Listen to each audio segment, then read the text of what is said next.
Bonjour à tous, je m'appelle Bruno Cuevas et je vais présenter mon projet final du français.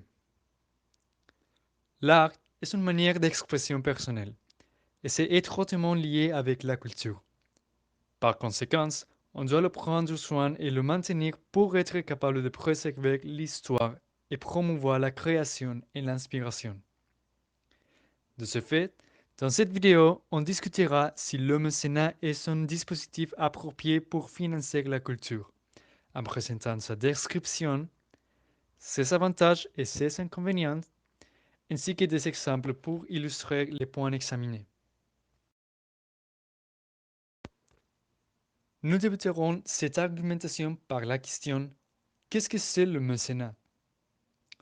Ce concept se définit comme un soutien financier, sans contrepartie directe de la part du bénéficiaire, à une œuvre ou à une personne pour l'exercice d'activités présentant un intérêt général. Ces activités d'intérêt général peuvent être de caractère éducatif, humanitaire, sportif et oui, culturel.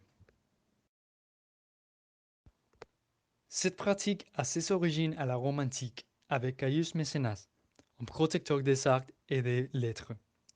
Pendant la Renaissance, qui est considéré l'âge d'or du mécénat, on trouve des personnalités comme les Medici, notamment Laurent le Magnifique, qui sont connus pour répandre leurs bienfaits envers beaucoup d'artistes. Et c'est toujours présent, comme les mécènes mexicains du XXe siècle, Antonieta Rivas Mercado et Eduardo Morillo Safa, qui ont soutenu des artistes à l'époque et plus récemment, on peut identifier Celica Garcia, la fondatrice de la foire d'art contemporaine Sonamaco. Pour l'artiste, l'avantage principal du mécénat sur les autres alternatives, comme le parrainage ou le sponsoring, est sans doute l'absence de contrepartie du bénéficiaire. On reçoit du financement en échange de simplement continuer à faire son travail. Par contre, cette absence d'une contrepartie directe peut être un inconvénient dans la perspective du mécène, car les retombées peuvent n'être visibles que sur long terme. On peut trouver un autre inconvénient un peu plus subtil, mais très pertinent, et c'est le fait que la décision de destiner le financement est placée essentiellement sur la subjectivité du mécène. Cette situation provoque deux conséquences qui s'entremêlent. Premièrement, les styles qui sont déjà populaires ont un avantage sur les moins connus. Par ailleurs, les artistes sont présentés les alternatives suivantes. On peut cesser de faire leur art et essayer de faire quelque autre travail qui pourrait être plus rentable.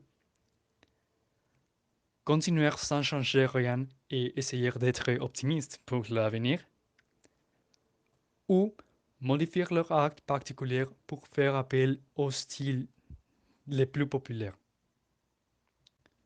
La troisième option présente clairement un équilibre entre les autres deux, en améliorant leur possibilité d'attirer l'attention des mécènes potentiels.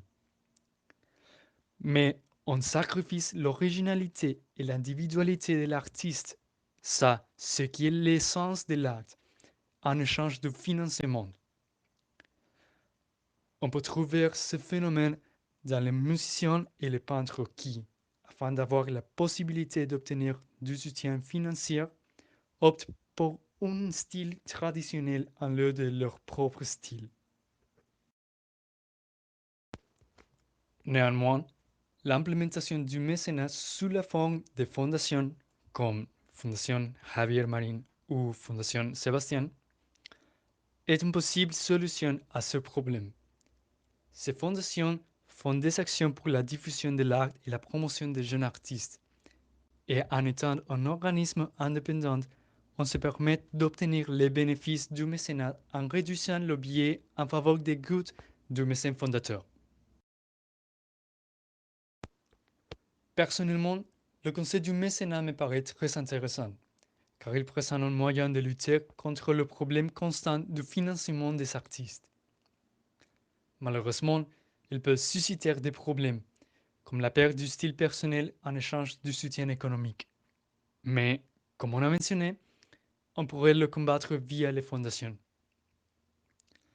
Même ainsi, je crois que la responsabilité du financement de l'art et de la culture doit être prise par le gouvernement, qui actuellement ne leur donne pas l'importance qu'ils méritent.